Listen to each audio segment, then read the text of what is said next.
Castiel let the bunker door slam behind him with a loud metallic crash. The sound reverberated through the corridors of the underground bunker and would be the last evidence of Castiel that Dean would ever hear. From then on, it would be silence. This knowledge devastated Cass's heart. He longed to return to heaven and resume his duties with his brothers and sisters, but the shame he felt, the guilt he harbored in his heart over the atrocities he committed against them, was so intense, he could never hope for their forgiveness. He no longer belonged there. The battles between his brothers and sisters had depleted heaven to the brink of extinction. He played a pivotal role. Castiel grieved their absence.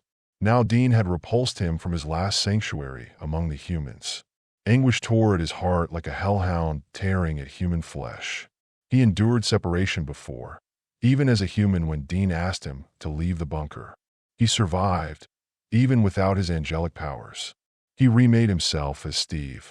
Even then, he still felt he had the privilege to pray. Not anymore.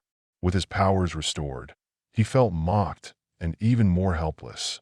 Cass felt condemned to wander the earth as a lonely and useless derelict among the humans. Since he couldn't be with the one he longed for, the one that gave his existence a sense of purpose, this made him feel lost and aimless. In all of his existence, he never felt this way before. Looking after the humans, this particular human, gave him his first real sense of purpose, not just an abstract assignment from his superiors. Now he just wanted to be that dutiful angel of the Lord that followed his orders, loved his father, and did his work without the complications of emotions and sentiment that Sam and Dean aroused in him. There was no going back. Even his own father had betrayed him, and Jack was gone too. He could see that Dean was angry that their plans had gone astray. Cass had to change the plan at the last moment. He destroyed the body of Jack in a fit of anger to rid it of that detestable demon that was desecrating it. He screamed in anguish through the halls of hell as he smote the damn thing. How could Dean be so cold to not see his pain? Something always goes wrong, Cass told Dean, trying to defend himself. When Dean yelled, Then why does that something always seem to be you? that felt like the most crushing thing that Dean could ever have said to him. Dean looked away. Cass searched Dean's face for some sign of openness. You used to trust me, gave me the benefit of the doubt. Now you can barely look at me. Castiel had hoped to find some mercy with those words. When Dean finally did look back, his eyes were filled with a glare of resentment.